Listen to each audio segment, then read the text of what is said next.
काशी में महादेव के पुनः प्रवेश, माता आदिशक्ति और महादेव के संयोग के साथ प्रथम पूज्य गणेश जी के भव्य हेरंब रूप के दर्शन प्राप्त कर आप सभी धन्य हो।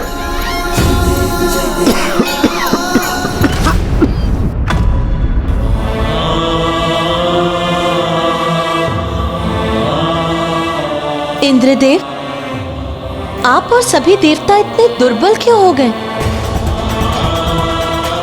क्या कारण है इसका? दुर्गमासुर।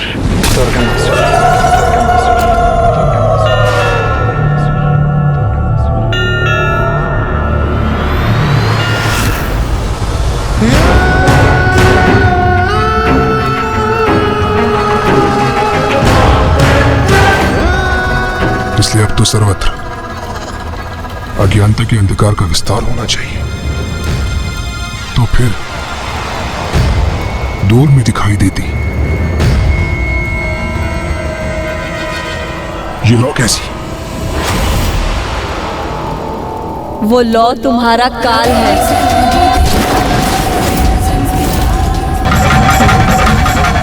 मैं अपने प्राण त्याग दूंगी, किंतु तुम्हारे प्रश्नों का उत्तर कदापि नहीं दूंगी। तो मुझे कम आंकने की भूल मत करना, क्योंकि मैं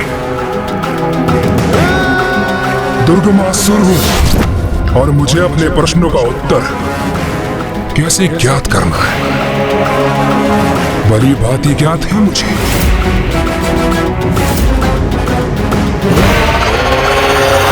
माँ, आप बिना अपनी पलकें झपकाए पिताश्री की प्रतीक्षा में व्याकुल अवस्था में थी।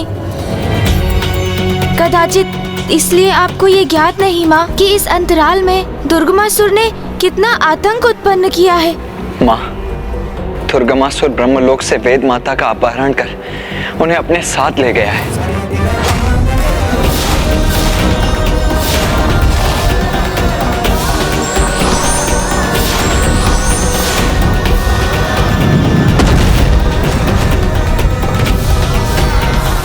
माता, इस सृष्टि की रक्षा के लिए मुझे ससुर से मुक्त कराइए माता।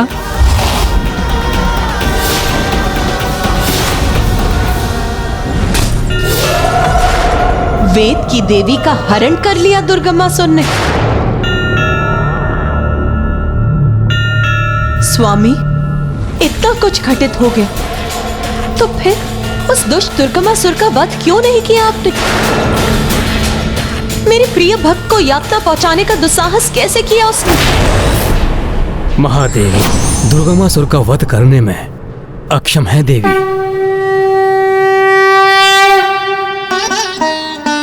ये आप क्या कह रहे हैं? भला ऐसा कौन सा असुर है जिसका वध स्वामी नहीं कर सकते? देवी, दुर्गमासुर को दिए वरदान की मर्यादा के अनुसार महादेव उसका वध करने में असमर्थ हैं। फिर कौन कर सकता है उसका वध? वो ऐसी स्त्री हो जिसने वर्षों तक अपनी पलकें न झपकाई हो। तथास्तु, तथास्तु। आप देवी एकमात्र आप ही उसका अंत कर सकती हैं। उसको दिए हुए वरदान के अनुसार उसका वध एक ऐसी स्त्री से संभव है जिसने सहस्त्र वर्षों से अपनी पलकों को झपकाया ना हो। हाँ माँ, अब आप ही दुर्गमासुर का वध कर वेद माता को उससे मुक्त कराकर पुनः संसार में धर्म की सत्ता स्थापित कर सकती हैं, जिससे यज्ञ आदि पुनः आरंभ हो सके और देवता भविष्य रूपी अपना आहार प्राप्त कर सके। माँ,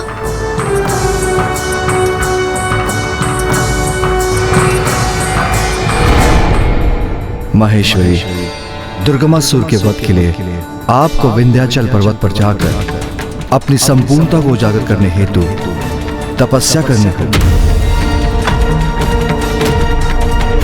स्वामी, अभी तो हमने इतनी दीर्घ अवधि तक इतना कष्टप्रद वियोग सहा है। अब जब हम एक साथ हुए भी तो हमें पुनः विलग होना होगा। ये हमारी कैसी नियति है स्वामी। किंतु ज्ञात है मुझे कि यही जगत कल्याण के लिए आवश्यक है और मैं अपनी इच्छा को अपनी संतानों और भक्तों से ऊपर नहीं रख सकती। सत्य है माँ, संसार की भलाई के लिए बहुत कष्ट सहती हैं आप। पुत्र, यदि मेरे भक्त दुखी हैं, तो मैं प्रसन्न कैसे हो सकती हूँ? मेरी और तुम्हारे पिताश्री की सुख का तो बस एक ही आधार है, हमारी समस्त संतानों का सुखी और सुरक्षित रहना। जिस गृह में पति और पत्नी के बीच में स्नेह होता है और परिवार के समस्त सदस्यों में पारस्परिक स्नेह की भावना के साथ सामंजस्य होता है, मेरा वास वहीं होता है। हम इतना त्याग इसीलिए करते हैं ताकि संसार में सभी सुख और स्नेह से रह सके। मैं दुर्गमासुर का वध अवश्य करूंगी, किंतु ये तभी संभव होगा जब वेद की देवी उसके बंधन से मुक्त होकर सुरक्षित अपने स्थान पर स्थित हो जाएंगी। और ये कार्य तुम्हें करना होगा गणेश।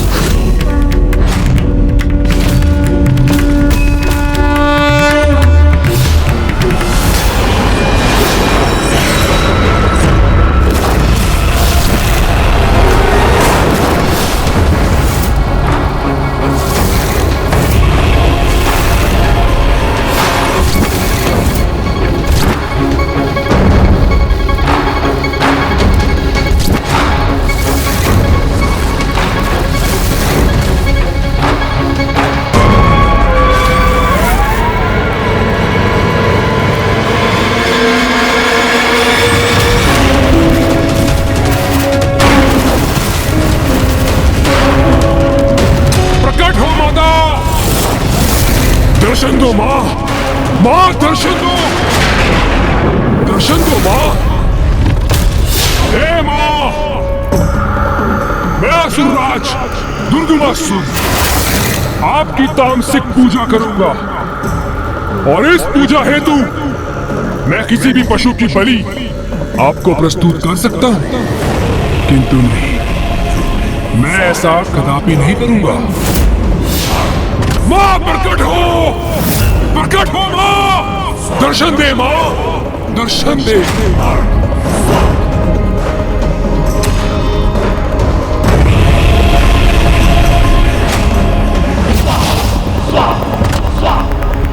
उचित है माता, तो फिर मैं स्वयं की बलि देता हूं।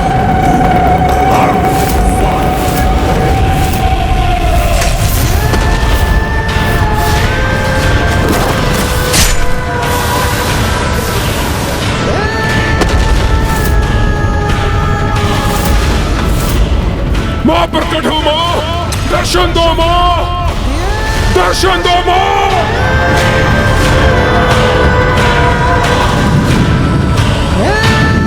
उचित है माँ, तो फिर मैं स्वयं को ही खंडित करूंगा।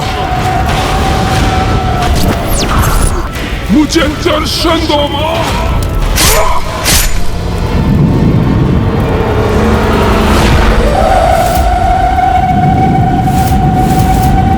माँ मुझे दर्शन दो माँ, माँ प्रकट होइए।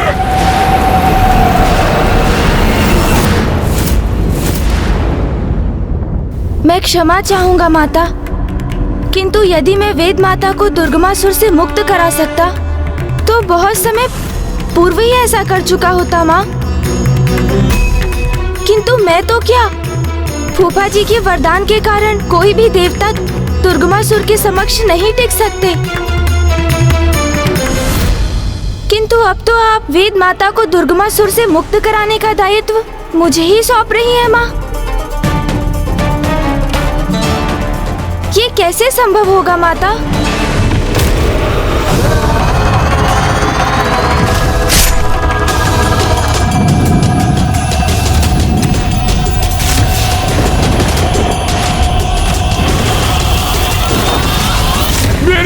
आहुति स्वीकार करो मां। दर्शन दो मां।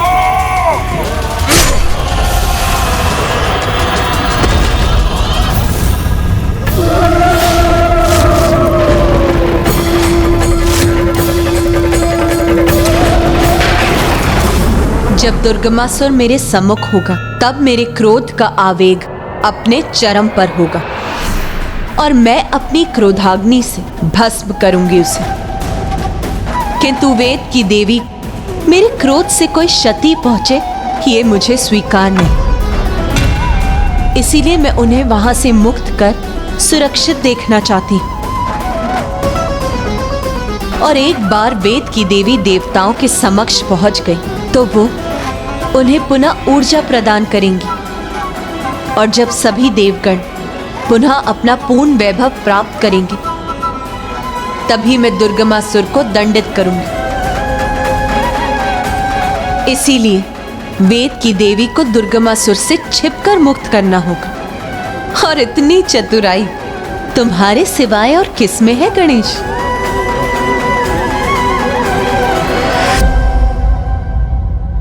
किंतु इस कार्य में तुम अकेले नहीं होगे पुत्र गणेश। मेरी शक्ति तुम्हारे साथ जाएगी।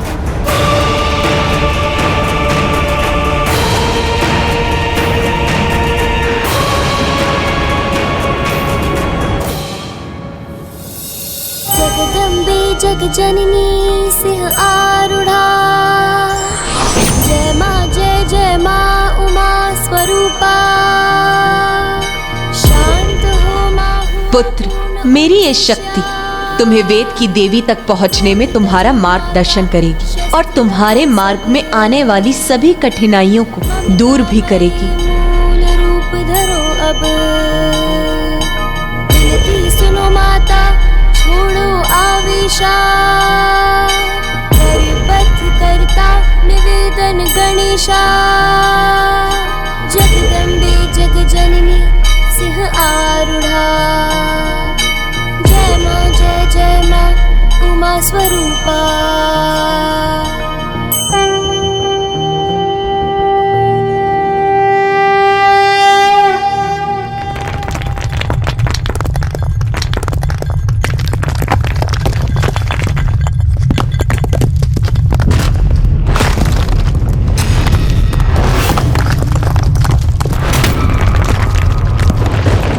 सावधान पुत्र, सावधान पुत्र।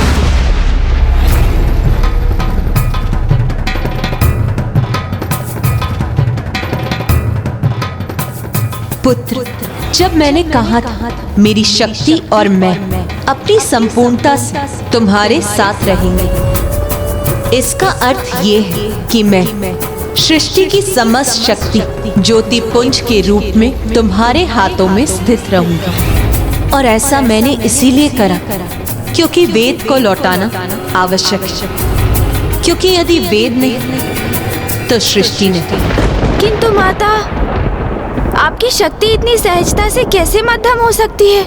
मेरी लौ की यही प्रकृति है पुत्र गणेश। उस लौ में मेरी शक्ति होने के उपरांत भी उस पर जल और वायु दोनों का प्रभाव होगा।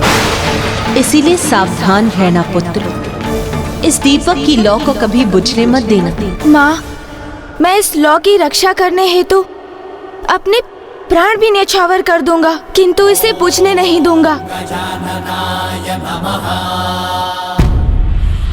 हे माँ, प्रकट हो माँ, दर्शन दे माँ। उचित है, आप मेरी पूजा और मेरे बलिदान से प्रसन्न नहीं है ना, तो मैं स्वयं अपने शीश की आहुति दे देता हूं।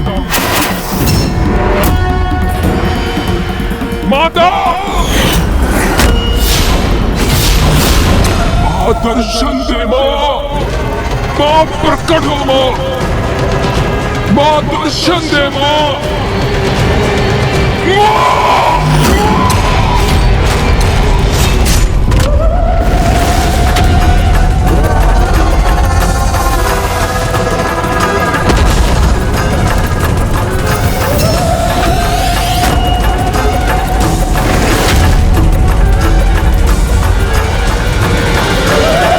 एक क्षण के लिए तो मुझे लगा कि भस्म कर दूं तेरा शीश इस अग्नि में, अंत कर दूं मैं तेरा दुष्ट, बिखरे पड़े रहने दूं तेरे शरीर के ये भिन्न भाग और छुटकारा प्राप्त करूं तेरे हट से।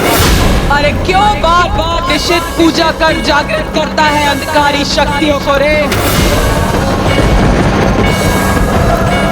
जाओ पुत्र, मेरी दीपक की लौ तुम्हारा मार्गदर्शन कर तुम्हें वेद की देवी तक पहुंचाएगी।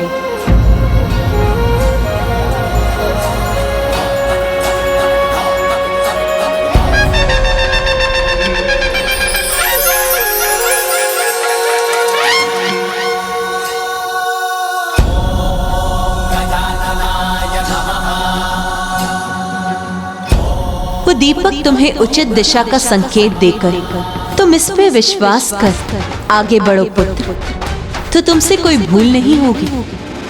अब मुझे आज्ञा दीजिए माँ।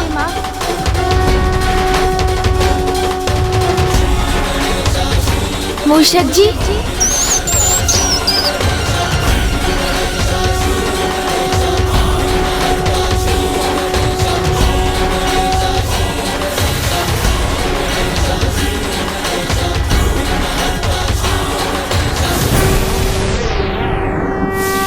विवश नियमों से बंधी हूँ मैं, अनुष्ठान यदि उचित तो मंत्रों की अनुष्ठात्री देवी को दर्शन देने आना ही होगा।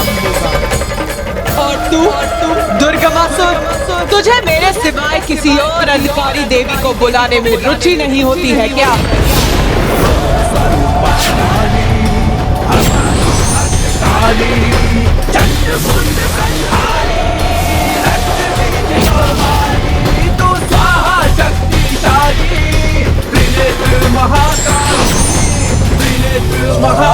धन्यवाद माता, आपने मेरी पूजा सफल कर दी। आप धन्य हैं माँ, धन्य हैं।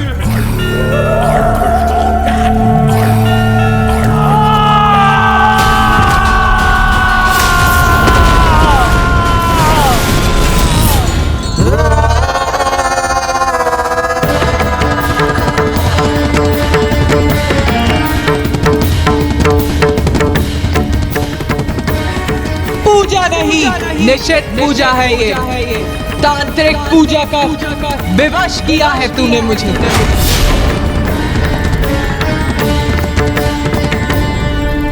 माता, वो दूर वहां जो मैंने नौ देखी है, वो क्या है माँ? वेद माता तो अभी भी मेरे वश में है और संसार से वेद लुप्त है, तो फिर संसार में सर्वथा अंधकार ही छाना चाहिए ना माँ? तो फिर इस प्रकाश की उत्पत्ति कहां से हुई माँ? वेद माता तेरे वश में है, फिर भी अज्ञानी का अज्ञानी ही रह गया तू। अरे सुन, महादेव काशी लौट आए हैं, महादेव और आदि शक्ति का पुनर्मिलन हुआ है और इस मिलन के कारण तुझे ये प्रकाश दिखाई दे रहा है। बस इतनी सी बात, मैं व्यर्थ ही चिंतित हो रहा था।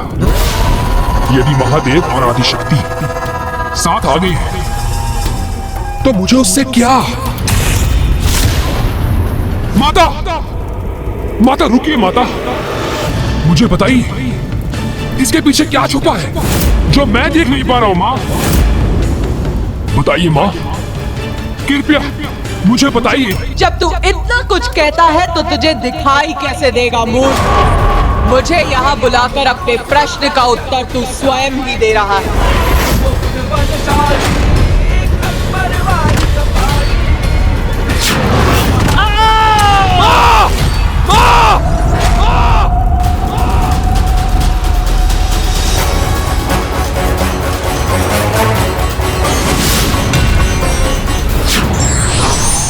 माता, माता मुझे बता दीजिए इसमें मेरे लिए क्या संकट है?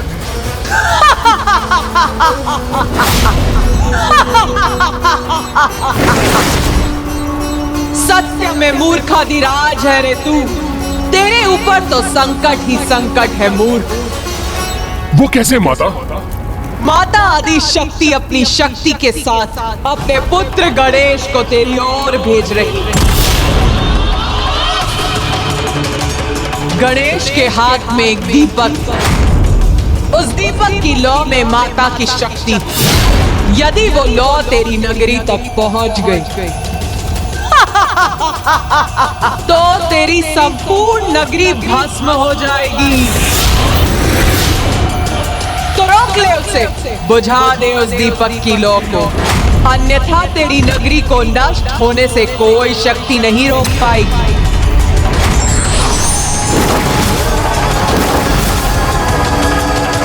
भक्त कैसा भी हो, ईश्वर कभी उसका अहित नहीं चाहते, अपितु उसे उसकी भूल का आभास कराकर उसका मार्गदर्शन करते हैं।